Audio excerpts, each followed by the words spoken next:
बिस्मिल्लाहिर्रहमानिर्रहीम। अस्सलाम वालेकुम नाज़रीन, मैं हूं आपका होस्ट अहमद फवाद। अहम खबरों के साथ आज के व्लॉग में आपकी खिदमत में हाजिर हुआ हूं। सबसे पहली बड़ी ब्रेकिंग न्यूज़ तो ये है कि ट्रंप की जो अकड़ है ना, वो ईरान ने निकाल दी है। 24 घंटे पहले ट्रंप ये स्टेटमेंट दे रहा था कि हम ईरान को नक्शे से मिटा देंगे, लेकिन अब वही ट्रंप है जो ये कह रहा है कि हम ईरान से जंग नहीं लड़ना चाहते या जंग नहीं लड़ सकते। कुछ अहम तरीन तफसीलात हैं आपसे शेयर करूंगा कि कैसे ट्रंप का जो सॉफ्टवेयर है ना, वो ईरान ने अपडेट किया है। दूसरी इंपॉर्टेंट खबर यह है जी कि अपने ही मुल्क के अंदर ट्रंप सियासी भीख मांगने पर इस वक्त मजबूर हो चुका है। ट्रंप को ईरान के अलावा अपने मुल्क में किस महाज का सामना है, इस पर कुछ आम तरीन तफसीलात हैं, वो भी आपके साथ में शेयर करूंगा जी। अपनी डिफीट को ट्रंप ने खुद ही कबूल कर लिया है। इसके साथ ही ट्रंप चीन जो है वो इस सारे मामले में अमेरिका और ईरान के मामले में कूद पड़ा है। ट्रंप ने 14-15 तारीख को अमेरिकी जो चीनी सदर है उनसे मुलाकात करनी है, और इस मुलाकात से पहले ईरान जो है, ईरान के वज़ीर ख़ारजा वो पहुंच रहे हैं चीन, और उन्होंने मुलाकात करनी है चीनी सदर से, और उन्हें जंग की तमाम सूरत हाल के हवाले से ब्रीफ करना है। अपने नुकात भी वो सामने रखेंगे कि हमने इतनी नरमी कर दी, उसके बावजूद भी अमेरिका मान नहीं रहा। और फिर उसके बाद ट्रंप का दौरा होगा, इसलिए ये दौरा बहुत इंपॉर्टेंट है जंग बंदी और अपनाए हरमूज को खोलने के हवाले से। अहम तीन तफसीलात इस पर भी आपके साथ शेयर करूँगा। और फिर जी आखिर में आपको ये भी बताऊँगा कि ईरान ने ऐलान किया है कि कल जो हमने हमला किया यूएई के ऊपर, ये तो कुछ भी नहीं है। अगर हम पर हमला किया गया तो हम यूएई को कुचल के रख देंगे। इस पर भी कुछ आमदनी तफसीलात हैं, वो भी आपसे शेयर करूंगा। इस सारे मामले में पाकिस्तान ने भी एक साइड चुन ली है, उन्होंने भी एक इंपॉर्टेंट स्टेटमेंट दे दी है, और वो जो स्टेटमेंट है वो शायद ईरान को पसंद ना आए। इस पर भी कुछ तफसीलात हैं, वो भी आपके साथ शेयर करूंगा। सबसे पहली खबर जी हम देते हैं आपके साथ शेयर करते हैं जी ट्रंप के हवाले से। ट्रंप का सॉफ्टवेयर अपडेट कर दिया है ईरान ने। 24 घंटे पहले की ये स्टेटमेंट है ट्रंप की, जिसमें ट्रंप ये कहता है, बल्कि 24 घंटे से भी कम टाइम की ट्रंप की स्टेटमेंट थी, जिसमें उसने ये कहा था कि हम ईरान को दुनिया का जो नक्शा है ना, इससे हटा के रख देंगे, इससे मिटा देंगे। अब ट्रंप क्या स्टेटमेंट दे रहा है, और जो ट्रंप का वज़ीर जंग है वो क्या स्टेटमेंट दे रहा है। वो ये कहते हैं जी कि हम ईरान के साथ जंग नहीं लड़ना चाहते, या आप यूँ कहें कि हम ईरान के साथ जंग नहीं लड़ सकते। देखिए, ईरान ने तो हमला किया ना यूएई के ऊपर, और ईरान का ये कहना है कि पहले जो है वो जो हमारी शिप्स है ना, उनको तबाह किया गया। अच्छा, ये बाय द वे आपको बताता चलूँ, अपडेट करता चलूँ, ये हुआ भी इस तरह से। तो पहले अमेरिका ने 6 शिप्स तबाह की ईरान की, फिर ईरान ने जवाब दिया और यूएई के ऊपर ये जो हमला है ना वो किया। ये 6 शिप्स कैसे तबाह हुई? कल ट्रंप ने ये ऐलान किया था जी कि हम जितने भी जहाज़ अपनाए हरमूज में फंसे हुए ना, उनको वहाँ से निकालेंगे, उनको वहाँ से आज़ादी दिलवाएंगे।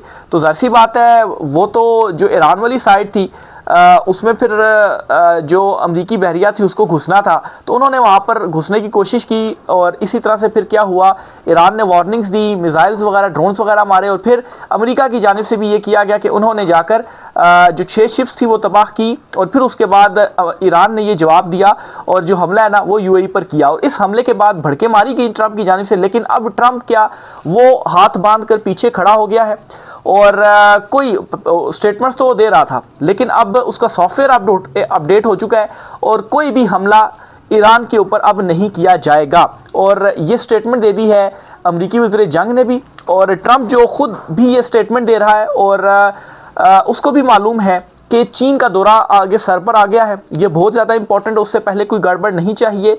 और अगर कुछ गड़बड़ होती है, कोई हमला होता है, मैं कोई हमला करता हूं, तो फिर उसके बाद ईरान भी चीन जा रहा है और मैं भी चीन जा रहा हूं, चीन इस मसले को सॉल्व करेगा, कोई गारंटी जो है वो देगा, मुझे फेस सेविंग देगा, फेस सेविंग लेकर ही मैं अपने मुल्क में अपनी जो पॉपुलैरिटी है ना वो वापस गेन कर सकता हूँ। क्योंकि माफ़ कीजिएगा, क्योंकि ट्रंप को सिर्फ ईरान वाला महाज उसके हवाले से नहीं खुला हुआ, बल्कि उसके मुल्क के अंदर भी उसके अगेंस्ट एक जो महाज है ना वो खुल चुका हुआ है। वो क्या जी, मिड टर्म इलेक्शन सर पर हैं, और ट्रंप की इस वक्त सिचुएशन ये है कि वो मुख्तलिफ सेनेटर्स के पास जाकर उनसे सियासी भीख मांग रहा है कि आप मुझे सपोर्ट करो या आप मुझे छोड़कर ना जाओ।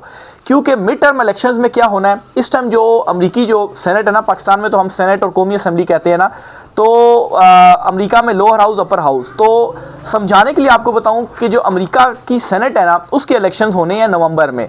वहाँ पर सिचुएशन ये है कि 53 और 47 हैं। रिपब्लिकन जो कि ट्रंप की जमात है, उनकी तादाद है 53 सेनेटर्स, और जो डेमोक्रेट्स हैं उनकी तादाद है 47 सेनेटर्स।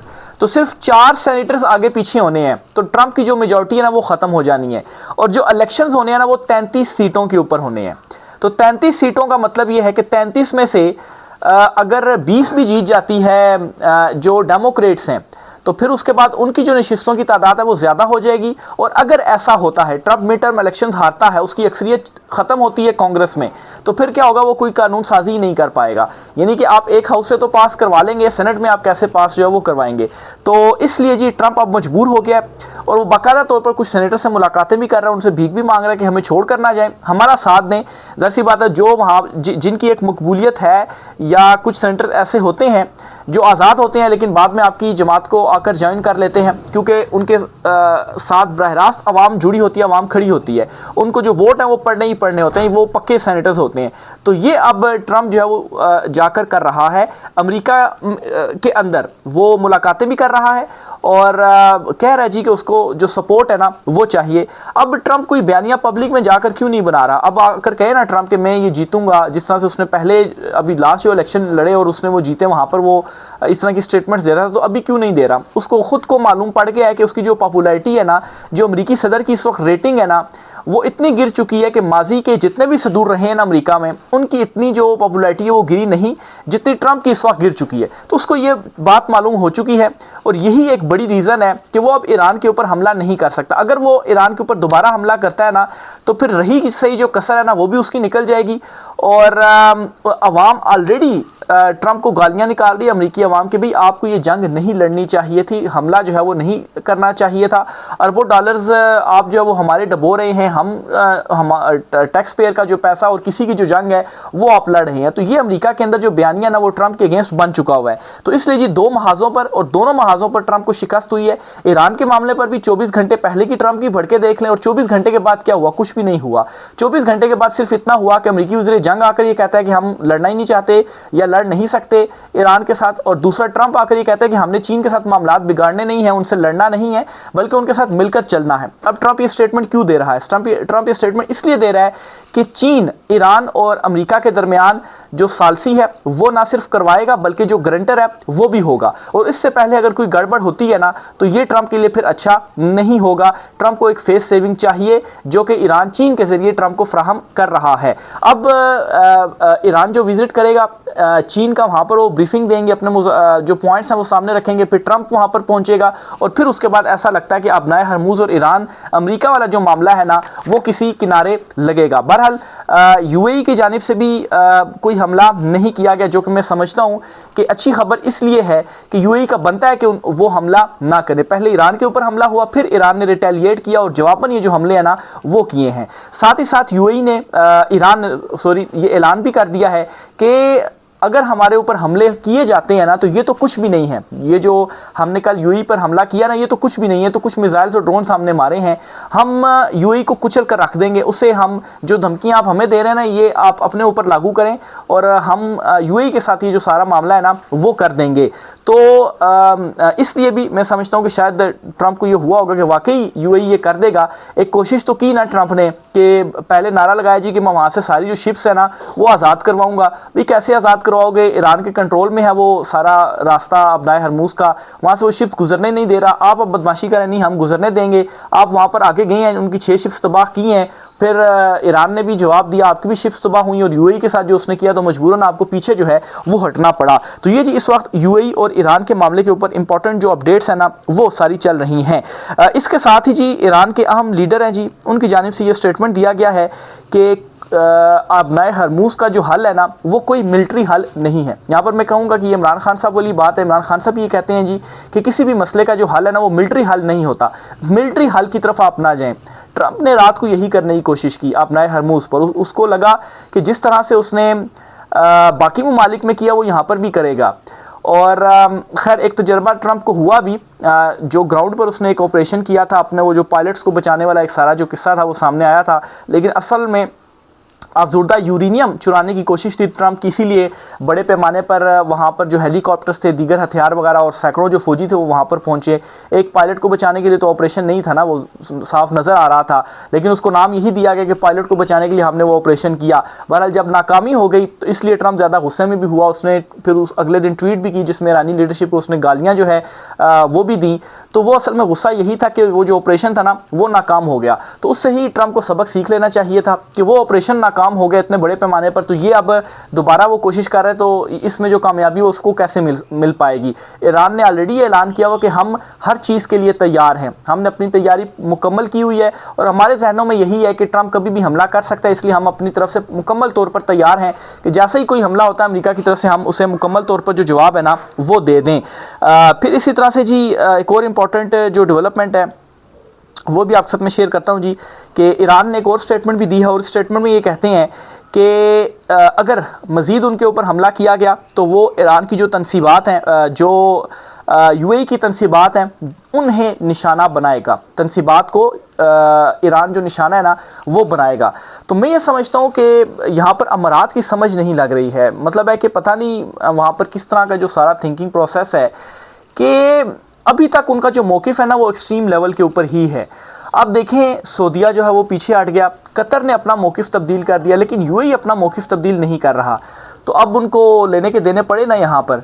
और सऊदीया ये स्टेटमेंट दे रहा है कि हमें मतलब है कि नहीं प्रोटेक्ट कर पाया अमेरिका, उनकी तरफ से ये चीज़ें सामने आ रही हैं, तो वो क्यों अमेरिका के साथ मुआहदा करें, उन्होंने तो अब इसलिए पाकिस्तान के साथ मुआहदा कर लिया। तो यूएई को दिख भी रहा है कि अमेरिका प्रोटेक्ट नहीं कर पा रहा, लेकिन फिर भी उसने अपनी जो एक्सट्रीम पोजीशन है ना उसके ऊपर वो कायम है। अच्छा चलें, अगर आप कायम थे तो ईरान ने हमला किया ना, आप जवाब दे सकते थे तो आप दे दें, नहीं दे सके आप। इवन के कोशिश की गई कि अमेरिका को इन्वॉल्व किया जाए, इवन के भारतीय कुछ जो वहाँ पर अफराद हलाक हुए उनको बड़ा हाईलाइट करके दिखाया गया कि भारत भी किसी तरीके से इसमें जो है वो शामिल हो, लेकिन इससे भी कुछ हासिल नहीं हुआ यूएई को, ना अमेरिका इसमें शामिल हुआ। देखिए हमला हो गया, अमेरिका क्या स्टेटमेंट्स दे रहा है, वो धमकियाँ दे रहा है और फिर उसके बाद अपनी ही धमकियों के ऊपर यू टर्न ले रहा है और कहता है नहीं जी हम लड़ना नहीं चाहते। अमेरिकी वज़ीर दिफा का ये स्टेटमेंट है, पीट हेगसेट जो हैं, जो कि बड़े एग्रेसिव थे इस जंग के हवाले से, कन्विंस करने वालों में से थे ट्रंप को कि नहीं हमें ईरान के ऊपर हमला करना चाहिए। तो इनको अपना जो मौक़िफ़ है वो तब्दील करना पड़ा, अपनी प्लानिंग जो है वो सारी तब्दील करना पड़ी कि नहीं हम उनसे नहीं लड़ सकते हैं। तो यूएई को मतलब है इस सूरत हाल में पीछे हट जाना चाहिए, थोड़ा समझदारी का जो मुजाहरा है वो यहाँ पर करना चाहिए। बहरहाल ये अब अमेरिका की तरफ से भी जो मौक़िफ़ है वो सामने आ गया है, बल्कि वहाँ पर मज़ीद उनके जो सेनेटर्स, जो ट्रंप के करीबी सेनेटर्स हैं ना, वो ये कह रहे हैं जी कि हमें ईरान के साथ लड़ने की ज़रूरत नहीं है, आप ईरान में जो कुछ ग्रुप्स हैं ना उनको असलहा फराहम करना शुरू कर दें, वो खुद ही आपस में लड़ेंगे। यानी कि आप देखें वहाँ पर कैसा एकदम से जो माइंड सेट है ना वो तब्दील हुआ, कैसे उन्होंने खुद जो शिकस्त है, जो हार है ना वो तस्लीम की है कि हम वाकई ईरान के सामने हार गए हैं, हमें अब ये करना चाहिए बजाय इसके कि हम डायरेक्ट ईरान के ऊपर जो हमला है ना वो कर दें। तो ये जी इस हवाले से कुछ इंपॉर्टेंट अपडेट्स थी। इसके अलावा भारत और पाकिस्तान इन दोनों के भी इंपॉर्टेंट स्टेटमेंट्स जो है वो सामने आई हैं, जो कल हुआ है, जो ईरान ने अमेरिका यूएई के ऊपर जो हमला है वो किया है। सबसे पहले तो जी नरेंद्र मोदी जो हैं, जो कि वज़ीर-ए-आज़म हैं भारत के, वो ये स्टेटमेंट देते हैं जी कि यूएई के ऊपर जो हमला हुआ इसकी हम शदीद मज़म्मत करते हैं। तो यूएई की तो कोशिश ये थी कि उसको ड्रैग किया जाए, लेकिन भारत ने सिर्फ मज़म्मती स्टेटमेंट तक ही अपने आप को महदूद रखा, इसके अलावा उन्होंने कोई स्टेटमेंट नहीं दी। लेकिन हैरानकुन तौर पर पाकिस्तान की जानिब से भी यही स्टेटमेंट आई। शहबाज शरीफ प्राइम मिनिस्टर पाकिस्तान जो हैं वो भी ईरान की जानिब से जो यूएई के ऊपर हमला किया गया उसके ऊपर जो मज़म्मत है ना वो कर रहे हैं। अब इसमें दो तीन एंगल्स हैं। ज़ाहिर सी बात है पाकिस्तान जो है वो सालसी का रोल प्ले कर रहा है ईरान और अमेरिका के दरमियान। तो इस दौरान अगर आप मज़म्मत करते हैं किसी एक फरीक की, अब इसको हम साइड पर रखते हैं कि जो ईरान ने हमला किया वो दुरुस्त था या दुरुस्त नहीं था, आपका क्या मौक़िफ़ होना चाहिए था, लेकिन हम थोड़ी देर के लिए सिर्फ इस चीज़ को देखते हैं कि आप जो है वो फरीक हैं। जब आप फरीक होते हैं ना तो फिर आपको ऐसा तासुर बिल्कुल नहीं देना चाहिए कि आप किसी एक फरीक की तरफ आपका जो टिल्ट है ना वो ज़्यादा है। जब आपने यूएई की मज़म्मत कर दी, ईरान की मज़म्मत कर दी जो उन्होंने यूएई के ऊपर हमला किया है, तो फिर जो आपका सालसी का एक रोल था, आप अमेरिका और ईरान के दरमियान जो पैगाम रसानी है वो कर रहे हैं, आपके थ्रू ही जो मामलात ना वो आगे चल रहे हैं, तो फिर ज़ाहिर सी बात है ये ज़रूर तो जाएगा ना कि आप सिर्फ और सिर्फ ईरान की तो मज़म्मत कर रहे हैं, लेकिन दूसरी तरफ जो अमेरिका ने इक़दामात किए हैं, देखिए अमेरिका ने नाकाबंदी की ना, मुज़ाकरात चल रहे थे, ईरान ने अब नए हरमुज़ से जो है वो पीछे हट गया, वो रास्ता उसने खोल दिया ईरान ने। और उस दौरान क्या होता है कि अमेरिका अपनी नाकाबंदी कर देता और फिर नाकाबंदी ख़त्म भी नहीं करता, हालांकि उसे ख़त्म करनी चाहिए थी, उसने वो कमिटमेंट्स की थी जी कि ठीक है ईरान अगर खोल देता है अपना हरमुज़ को तो हम भी नाकाबंदी ख़त्म कर देंगे, लेकिन अमेरिका नहीं नाकाबंदी ख़त्म करता। तो क्या इस मामले के ऊपर कोई जो मजम्मत है वो पाकिस्तान की तरफ सामने आई, इस मामले के ऊपर नहीं आई। इसीलिए ईरान में भी इवन के मीडिया ये कुछ रिपोर्टिंग जो है वो इस तरह की कर रहा था, तासुर दे रहा था, और आलमी मीडिया में भी इस तरह की जो रिपोर्टिंग है वो हुई है, कुछ जो तज्जिए वगैरह वो छपे हैं जिसमें ये कहा गया है कि पाकिस्तान का थोड़ा सा जो टिल्ट है ना वो अमेरिका की तरफ लग रहा है। मतलब है कि बतौर सालिस आपको बड़ा एहतियात जो है वो करनी पड़ती है और कोई ऐसी स्टेटमेंट आपकी तरफ से नहीं आनी चाहिए जिससे ये तासुर जाए जी कि किसी एक की तरफ आपका टिल्ट है। जब आपका एक की तरफ टिल्ट होगा तो आप दोनों के दरमियान सालसी कैसे फिर करवा पाएंगे ना। आप ज़ाहिर सी बात है दोनों फ्रीकों का ये एतमाद तो होना चाहिए जी, ठीक है ये हमारे ऐसा नहीं है कि ये दूसरे की ज़्यादा तरफदारी करेगा, हमारी कम तरफदारी करेगा। मैं समझता हूँ कि शायद इसीलिए अभी ये जो चीन का दौरा करने जा रहे हैं ना, इसीलिए शायद ईरान ये कह रहा था, इसरार कर रहा था कि उसे कोई गारंटर चाहिए। नहीं तो पाकिस्तान भी तो गारंटी दे सकता था ना, लेकिन उसे कोई ऐसा गारंटर चाहिए था जिसकी गारंटी के ऊपर ईरान को एतमाद हो। तो चीन की गारंटी के ऊपर इसलिए ईरान को एतमाद है ना कि देखें ट्रंप क्या स्टेटमेंट देता है कि हमने चीन से लड़ना नहीं, हमने उससे ताल्लुकात बेहतर करने हैं, जो कि अब बेहतर हो रहे हैं। तो चीन के साथ अगर कोई कमिटमेंट होती है ना, अमेरिका और ईरान की कोई मुआहदा होता है, तो मैं नहीं समझता कि ईरान तो नहीं करेगा, लेकिन अमेरिका की तरफ से भी ऐसा होगा कि वो भी नहीं कर पाएगा। ज़ाहिर सी बात है फिर अमेरिका के ऊपर भी चीन सवालात उठा सकता है, और चीन अगर इस जंग में आ जाता है कि भाई आपने मुआहदे की खिलाफ वर्जी की है और हम अब खुल के ईरान के साथ खड़े हो गए हैं, तो आप अंदाज़ा लगाएं कि वो अमेरिका जो खुद को सुपर पावर कहता है वो ईरान के साथ लड़ नहीं सका है। कितने बड़े बड़े हमले नहीं किए गए ईरान के ऊपर, लेकिन वो ईरान के साथ लड़ नहीं सका, उसको शिकस्त का मज़ा चखना पड़ा। तो चीन का वो मुकाबला कैसे करेगा। और दूसरी तरफ पहले भी जब अपना हरमुज़ खोला तो चीन ने कुछ जोर डाला था ईरान के ऊपर और फिर ईरान जो है वो माना था, अदरवाइज़ पाकिस्तान की वो नहीं मान रहा था। ये भी कुछ चीज़ें जो है वो सामने आई थी। तो अगर चीन के ज़रिए कोई इस तरह का जो मुआहदा है ना वो होता है, तो फिर ईरान और अमेरिका जो है उन दोनों को वो उस मुआहदे की जो पासदारी है वो करनी पड़ेगी। और ट्रंप को भी इस वक्त एक बड़ी जो सियासी जीत है ना वो चाहिए, वो ये चाहता है कि कोई उसको फेस सेविंग मिले। तो जिस तरह से ईरान ने अपनी शराइत में नरमी की है ना, उससे ये महसूस होता है कि ईरान फेस सेविंग देने के ऊपर तैयार हो गया है कि ठीक है हम आपको फेस सेविंग जो है वो दे देते हैं, नाकाबंदी वगैरह ख़त्म करें आप, और हो सकता है कि जो एटमी हथियारों वाला मामला है वो हम 15 साल के लिए हम उससे पीछे हो जाते हैं, तो आपको एक सियासी जीत मिल जाएगी। आप अपने मुल्क में कह सकते हैं जी अवाम को कि देखें मैंने तो सबसे बेहतर मुआहदा कर लिया है। और दूसरी तरफ बदले में क्या होगा कि हम पर से जो सैंक्शन है ना वो हटा दी जाएँ, दुनिया के साथ हम तजारत करेंगे, अपना हरमुज़ जो है वो रास्ता भी जो है वो खुला रहेगा। और जहाँ तक खलीजी ममालिक का मामला है, अच्छा इन सारी शराइत में ना खलीजी ममालिक का मामले का जिक्र कहीं पर भी नहीं किया गया, इसीलिए भी यूएई को थोड़ा सा ये है कि अगर उसका मामला सेटल नहीं होता तो ईरान फिर उसका हाल क्या करेगा अगर अमेरिका यहाँ से निकल जाता है। तो अमेरिका अपनी तो बात कर रहा है, लेकिन खलीजी ममालिक खासतौर पर यूएई की बात नहीं कर रहा कि भाई फिर उनका क्या बनेगा। ईरान तो उनसे तावान का मुतालबा कर रहा है, अदरवाइज अपना हरमुज़ से उसको गुजरने नहीं देगा। तो बहरहाल ये अभी तक की कुछ इंपॉर्टेंट अपडेट्स थी, इस हवाले से मुझे जो भी चीज़ें होती है आपसे शेयर करता रहूँगा। राय का साथ कमेंट बॉक्स में कीजिएगा, वीडियो अच्छी लगे तो इसे लाइक कीजिएगा, शेयर कीजिएगा और चैनल को सब्सक्राइब भी ज़रूर कीजिएगा। इजाज़त दीजिए, अल्लाह हाफिज़।